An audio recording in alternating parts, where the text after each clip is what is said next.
Make sure you guys like, comment, subscribe. In today's video, you already know what it is. It is What Speak on a Friday. So if you guys are new to my channel, you know that every Friday I speak on a topic that is either I see trending on Facebook, Twitter, Instagram, or just talking to people. So basically today I'm going to be speaking about how it feels to be home, right, during quarantine. Even though, you know, some parts of Brooklyn has reopened, like the restaurants and the malls, etc., and the movie theater in a couple of weeks. But I'm going to just give my perspective being a stay-home mom of four. Yes, I said of four. Doing remote learning with the kids and just being, you know, home, you know, just living my day-to-day life with them. So boom. So I don't know how many parents that's out there that has been home with their children, maybe due to you guys don't feel safe for them going back to school, or just due to the fact that the schools are still closed in you guys' area. So for me, and I only have to speak for me. Oh, let me move this camera back a little bit. I only have to.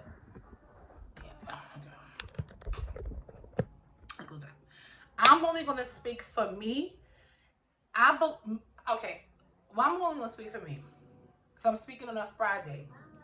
I feel like it is very stressful, and not to say, you know, anything negative about, you know, my kids, whatever, but it's just very stressful to be home. I've been home ever since March of 2020 with, you know, my four children, the ages of 14, twin boys, 9 and 2. So I've been home with them ever since March of 2020. Now we in February 25th of 2021. So it's almost a year I've been home with them. They've been out of school for a whole full year. And it's very stressful, you guys. Can we talk? Can we be honest? Can we be candid? Okay, cool. This is my audience.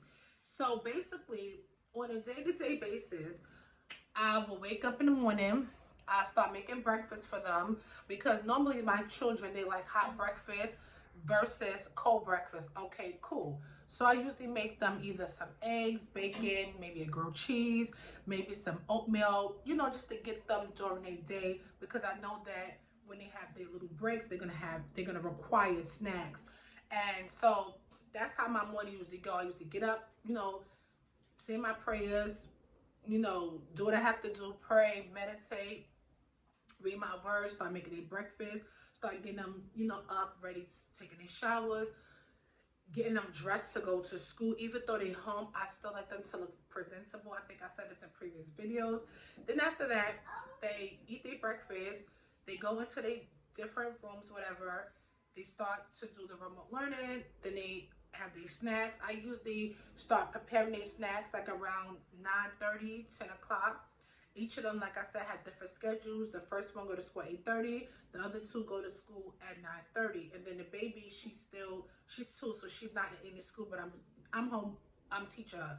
Boom. So they eat breakfast between 8:30. I start preparing their snack between 9:30. I usually cut up some strawberries. They usually have yogurts. They usually have, you know, applesauce, apples, or bananas. I like for them to have a healthy snack during the day. Boom. Then 12 o'clock's come. You know what I'm saying? So 12 o'clock is lunchtime for them. So, and one thing about my children, after they eat breakfast, people that know them, they start asking, when is lunchtime? And I'm like, they try to just eat breakfast, so they start asking for lunch. Boom. So lunch on a typical day, if I have leftovers from the night before, I, you know, reheat that. Or if I don't have any leftovers for the night before, I usually, you know, make a grilled cheese. I usually make a sandwich for them. Or I probably just go to McDonald's to get them something to eat. Or I just, you know, order them a pizza pie. Boom. Then that's around 12. Then like between 1 to 2, they usually have another snack, which is probably chips. They it could be chips, it could be whatever it is, because then we had a healthy snack during the day around 9:30. Boom. Then I start working on dinner. I start preparing dinner between 12 o'clock, right? I start to prepare dinner between 12. at 1 o'clock in the afternoon so that I could be able to know what I'm preparing. I usually take the meat out either the night before or early in the morning before my husband go to work. I usually put it in the sink, whatever, let it defrost whenever. So now I make it dinner. And like I said, clean up through the day, making sure they on task, looking over them, cleaning, starting up my own business because your girl got her own lash brand, which is Monique Art Collections, and it will be down the link in the bottom. And yes, these are the beautiful lashes that I'm wearing. So starting up my own business, still working for the DOE because I'm a para for the Department of Education, and then still doing my YouTube career. So I have 4 jobs I have to do. I'm a mother, a para at the DOE. Oh my gosh, starting my own business. I have my own business. I'm an entrepreneur as well. And then I have a YouTube career. So my day be so full and busy sometimes, you guys, that sometimes I actually forget to eat during the day. And I just be so flustered. And your girl's trying to, go back and, lose some weight, whatever. I have my little treadmill. So that's already on top of my plate as well, too. So for me, with the quarantine being home, with the children every single day, 7 days a week, it is a struggle. Your girl be so frustrated at times. I be so flustered. I just be so all over the place because it really is difficult. Not to say that, and I know people, oh, but you their mother. Yes, I am their mother, and I'm grateful to be their mother. But even mothers have their breaking point as well too, because like I said, there's no outlet for the children to go. They can't go here, they can't go here because everything is restricted. And if we do go there, everybody have to wear masks, and it have to be reservations, it have to be this. So it has been a struggle. Like I said, like I said, I get up every single day. I bust my tail every single day to make sure my kids got everything that they want, everything they need. But I'm like, Dad, and then for me, my favorite time of the night, I ain't go lie, I ain't go front, is when they go to sleep. I just be like, thank you, Jesus. Like yesterday, I had it was like a difficult day because, hey, I have a 2-year-old, and she's at the stage where everything is my, me. I'm a throw a tantrum. I don't care who sees. I don't care what you're doing. It's like every time I'm trying to go to work, or every time I'm logging on to go to work, this and third, her tension start on cue. And I'm trying to break that out of her. I'm trying to redirect. I'm trying to give her, different things. I'm like, no, mama, you can color, or no, you could do your cards, or you could do this, whatever. And it's always a no. So on top of that, me working all my 3 jobs, I still have to teach her as well too. She's in the midst of being potty trained. She's in the midst of, getting off her Pampers and getting off her bottle and getting off her pacifier. And like, so it's like, sometimes I be in this house, and throughout the day, because my husband, he worked for National Grid, so it's not like he could be speaking to me all through the day. I be calling at me. I be like, listen, your kids don't listen. Like, I be like, oh my gosh, they doing this. I be FaceTiming him. I be like, oh my gosh, they doing this. Like, I just be like, oh my gosh, like these kids, yes, my children, they are really driving me insane because like they so demanding. Like, I want this, mommy. I could be in the middle of doing something. They're like, oh, mommy, can you do this? They just want me to drop everything to cater to them, which, it's my fault because, I have, catered to them when I was working. When I was able to work outside my house, whatever, when I was working in schools, whatever, I still did the same thing. I woke up extra sometimes in the morning. I used to make them breakfast before they went to school, whatever. I would come home every day. I would cook every single day. Every single day I cook. Every single day I cook. Every single day, fresh meals, whatever. So they still require that. They still want that. They still looking for that. So it's like, now that I'm home, working from home, whatever, they be like, oh, they feel like, okay, well, wow, she's home, so I could get extra. I could get more from her. So, because like I said, I have to cook breakfast, snack, lunch, snack, and dinner, and they have a snack before they go to bed. So, like I said, I don't know how you guys moms or dads or grandmoms or step aunties, step uncles, step cousins, in-laws. I don't know what your situation is, but it is hard in these streets. with my kids in here almost a year, raising them, you know, um, and they can't go to school. And like I said, me personally, as their mother, as their guardian, whatever, I don't feel comfortable, having them to go back into the school buildings. Like I said, even me, I need to go back into the building itself. I'm working from home, so it was like I don't feel safe for them to go back because, like I said, kids carry germs, and I don't want any of that, in my space because of that. I have a 2-year-old, and you don't know what this virus affects each and every person, and each and every bodies differently. So with that being said, I'm like, nah, they're gonna be home, but I'm looking forward for the summertime because, actually, no, I'm lying.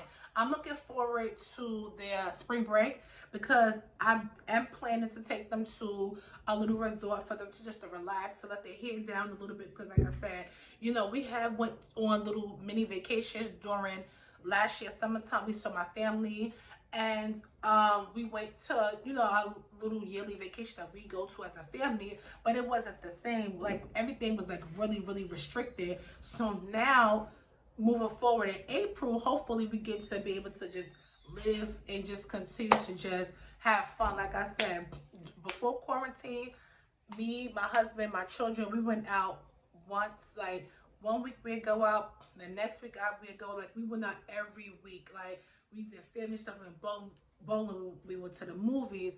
We went to so many places. Now the kids is getting antsy. So again, when they get antsy, they get on my nerve, and that's what they're doing. And like I said, they play with each other. They run around. They have their little toys. They have their little devices. They have their little friends that they talk to on the phone. But as they're getting on my nerve, I'm sure I'm getting on their nerve too. So I just I had to speak on it today. It's speak on a Friday. Like, why? I need to be real. Like, I'm losing my mind. No, I'm not. I ain't losing my mind. But these kids is driving me out of my. They are getting on my nerves. They really is. Like, I'm telling you, I really am. Like I said, I hope to God that the schools do open. And mind you, they are open today. But again, I chose to opt them out because, like I said, the schools in Brooklyn and New York, they're constantly opening and closing, because somebody would have COVID. And so my thing is that, in my opinion, they should just keep the schools closed until the following school year, which is September, and see how things go.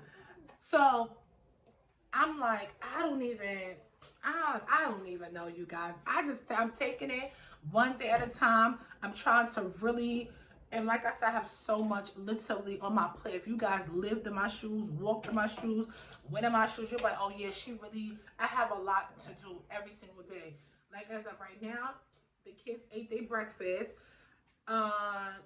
One of them is at school. His schedule is at 8:30. The other two is waiting to log on. And I'm definitely going to try to do some work with my baby today because, like I said, she was in daycare prior to the COVID. Her daycare is actually open, but I'm choosing not to send her because I'm like, I could teach her myself, even though she don't listen to me, but at least I could do something with her. So it's baby steps.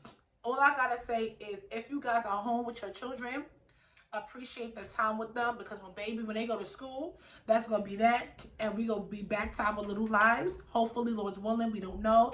And that be that. Like I said, I love spending time with them. Don't get me wrong. But if we keeping it real, we speaking on Friday, they need to be back in school because they are getting, again, on your girl's last nerve. And like I said, the three oldest kids, hold on, mama, the three oldest kids, they are in they teenagers, 14. And then I have a 9-year-old, so they in that stage where their hormones are raging, they're going through puberty, they're talking back, they trying to be, how kids do, talk back, trying to be sassy.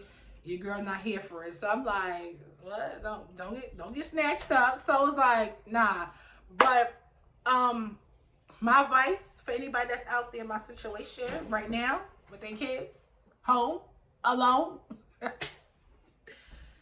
take it one day at a time that's all we can do is pray, pray, pray, pray, pray. That you don't lose your mind, that you don't hurt your kid, pray. You know what I'm saying? That's number 2. Take some time, and you know the good thing about the situation is that on the weekends, I don't have my 2 daughters. And then sometimes during the week, like, you know, my mother-in-law, I'll be like, oh yeah, look, my oldest daughter, like, I stay over there for a week, whatever. So that's a good thing. At least I get that break. My twins, they father, you know how that goes sometimes. Like I said in my video today that I just dropped, you know how that goes sometimes when. So they home with me on the weekends, and something's in my eye. I don't know, something in my eye. So at least I do get that little me time for my 9-year-old, for my 2-year-old on the weekends. So that's a blessing for me. And so as much as breaks as people are offering, if you trust them, not, oh, I'm gonna just leave them with any, no. If somebody's offering to take your children, and if you trust them and you really trust them, because I don't trust people around my children, not to say that they're bad people, I just like don't have my kids in everybody's house. Everybody can't watch my children, and everybody don't watch my children. So only, you know, my mother-in-law with my my daughters, or when my children's father, you know, used to take them, whatever the case may be. But if somebody's offering, it's your mother, it's your sister, if it's, you know, maybe your aunt, whatever, your god sister, whatever the case may be, if it's maybe it's their father, if they're offering to give you a break, please take the break. We as parents, we as mothers, we as fathers, we as we owe it to ourselves to have a little break. But again, trusting the person, know who house your children is going to, knowing the environment, making sure you're talking to them. That's the type of parent I am. And just get that me time, because like I said, you don't want to be on empty and you're trying to raise children. It's impossible. We all need to rejuvenate. We all need to be able to be in a place where we can raise our children healthy. So again, take some me time during the day if you can. If you can't, cool. On the weekends, if somebody's offering to take your children, if you trust that person, cool. Get a little me time. Thirdly, then this is for me. If you want to drink a little coffee, cool. If you want to drink a little wine, that's even more better for me too. If you want to drink a little bit hard stuff, that's even more cool for me to not play with y'all. Y'all have to just unwind. And that's what I usually do at nighttime after I had a full day, you know, with my kids, spending time with them, praying for them at nighttime, reading to them at nighttime, because like I said, my day does not end. I get up early in the morning. Don't do that, Mama. I get up early in the morning, and between 7:30, maybe 6:30, whatever, and my day do not end. I don't finish working until between 8:30. Because again, I'm a parent, but I also have 2 businesses that I'm running, so I still have to check in. I still have to do that. I have to make sure this is okay. I have to make sure all this is being pushed out. So I don't actually rest until like, I usually be resting like probably 9 o'clock, and that's when the kids is unwinding. We had the nighttime snack for the night, and they just basically just chilling. Sometimes they do come out here and start. See how it works. Also, baby. Sometimes they still come out here and just, you know, that's my son right now. I have to lock him in. But anyway, I had to speak on it. Moms, guardians, please, let's get some rest. Please, let's really, really get some rest. Because like I said, raising kids, having them home for almost a year, it is, for me, the first couple of months, I was like, "Ooh, cool, yeah, I get to be home." Bye. I'm like, they got to go back. But I'm like, nah, they can't, because you know, I'm a softie. Not even a softie. I'm just like, nah, I just can't put my kids in situations that's going to be harmful for them. So I had to speak on it. Make sure you guys comment down below. Tell me what you guys like to do on the weekend to get that little outlet for you guys, for yourself. Being a parent, tell me what you guys, like to do during the week with your kids to stay home, whether it's coloring, whether it's thinking about, good activities. Just make sure you guys comment down below. I want to hear from all the guardians that's home with their children, but due to COVID, due to the schools closing. What are we going to do? Peace. I had to speak on it. I had to, because they was getting on my nerve this week. Peace.